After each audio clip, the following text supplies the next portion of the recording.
Hey, what's up? I'm really tired. You'd think if your family name was Tired, your parents would have the foresight to not give you the first name really, but this is the life I live. Hey, yeah, I really did record this late at night and it shows. So please excuse the fact that I look like I just rolled out from underneath a rock. Okay. Today we're here to talk about the amazing digital circus known as NFTs. Now, I really like NFTs for their entertainment value. What's the term? Schadenfreude, Rasputin?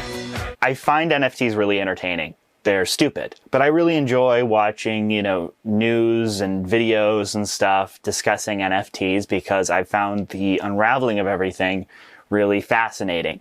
And, I'll be honest, when I first heard about cryptocurrency, I was kind of interested in it. Bitcoin had just hit $500 and that was like a pretty big deal at the time. And I thought to myself, if I would have bought some of this Bitcoin, I probably could have bought a 3DS. That would be pretty cool. And then I promptly forgot about it until, years later. And I think that really encapsulates the attitude that people have towards crypto stuff. You can try to justify it in some sort of, oh, it's going to change the world. It's going to be incredible.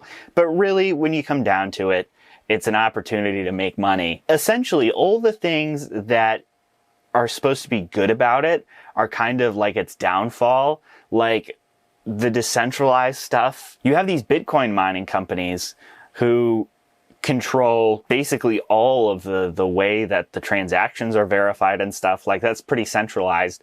And this is all to say that NFTs, there was no honeymoon period for me.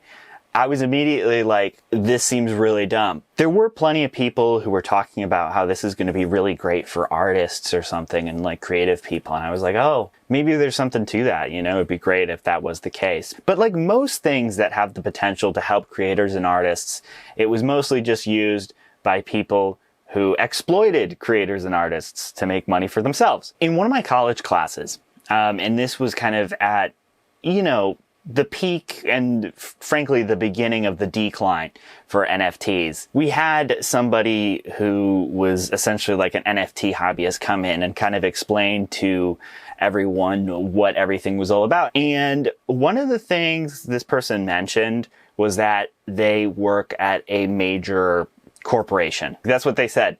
And I thought that was very strange. So after everything was over, I ended up doing some research, and they work at Amway, which is like that MLM. Some people might compare it to a pyramid scheme. Not me, because I am afraid of lawyers. That didn't really make me feel great about NFTs as a medium, to be honest. But it was interesting to see like some hustle grind set and girl boss types show up to this thing, like in the wild. Regardless, why am I bringing this up now? What is the deal? What is going on? Well, it is with great concern and sadness to inform you that at an NFT convention, specifically a Bored Apes party the other day, a bunch of people went blind, temporarily, at least as far as I can tell. The gathering was part of Ape Fest, a 3-day event hosted by Bored Ape Yacht Club. Why would you willingly go to an event called Ape Fest? As a furry, I don't really like to judge people for going to various conventions and stuff, but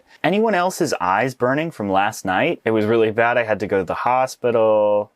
My eyes were glued shut. So from looking at this website, which I think is some kind of NFT like fan website or something, it's called X. It's called X. Never heard of that. But according to this website, they say that there's a bunch of people saying they got pain, they can't see out of their eyeballs. Probably should get that checked out. And it's being blamed on these lasers, these big old lasers and UV lights and stuff. Now, if you're terminally online, you might recognize NFTs and lasers, because for a while there was a weird thing that crypto people were doing where they would have profile pictures with lasers coming out of their eyes. It did make me think that when the Dark Brandon meme first started floating around, that Joe Biden was doing some kind of NFT drop or something. But I find that quite ironic that for a while the NFT people were shooting lasers out of their eyes, and now those lasers are shooting straight back in. This person has the right idea.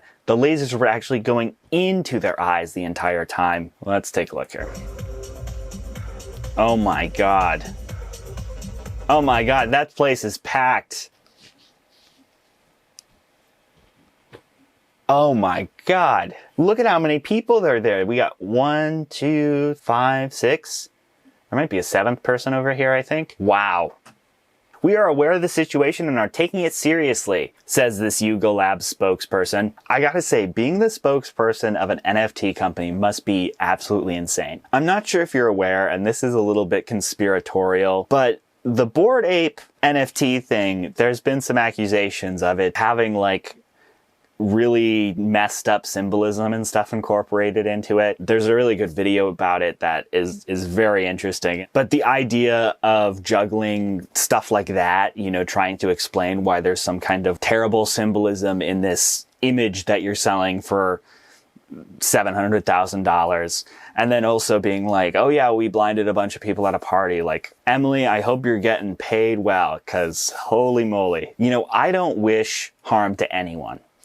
So I feel really bad for these people, but I think that they can rest easy knowing that their NFTs will continue to grow in value as digital assets. They will be around forever and will always be desirable. Let's set sail into the open sea to take a look and see what stuff's about. Look at this ape. Look at this guy. Oh, look at this one. This one's so me. Do you think this guy knows that you can use your slurp juice on multiple apes? Okay, now that I said that, I have to explain it. Slurp juice. Ape holders can use multiple slurp juices on a single ape. An ape holder can use multiple slurp juices on a single ape. What the hell was I talking about? I totally forgot. Let's take a look at the cheapest ape I could find. And I gotta say, they've gone down in value a lot, but not as much as some other NFT projects. Once again, a diversified portfolio of apes pays dividends for the savvy investor. And if you throw a couple slurp juices in there, whew, the current asking price is about 70 grand. If we go back in time a little bit, you can see the highest price anybody's ever paid for this is 68 Ethereum, which is probably meaningless to you, and it was meaningless to me as well. That's $102,000. You'll notice that the asking price is not $100,000. It looks like the highest bid right now is $53,000, which, ooh, that's a good deal. I would take that offer any day. I was looking, I don't want to pick on this like random NFT guy doing his thing, but I was looking, what is this? Aggressive nihilism? What in God's name? Let's right click this and save it for later. I gotta say, not everyone has been as lucky as these ape NFT holders have been. A couple years ago, everybody's favorite YouTuber, Logan Paul, created something called Crypto Zoo, which was like some kind of stupid NFT project. It was terrible, and there was all kinds of issues. It was insane. Basically photoshopping stock photos of animals together and then selling them as like really expensive NFTs. Look at how custom and unique each one of these is. To be fair, I think the idea is that you'd buy one of these and then it hatches or something. But if we take a look at this guy, it was originally sold approximately $2,000. Wow. And the current highest bid on it is $31. You know what they say. You have to lose money. All this stuff is pretty weird and wacky.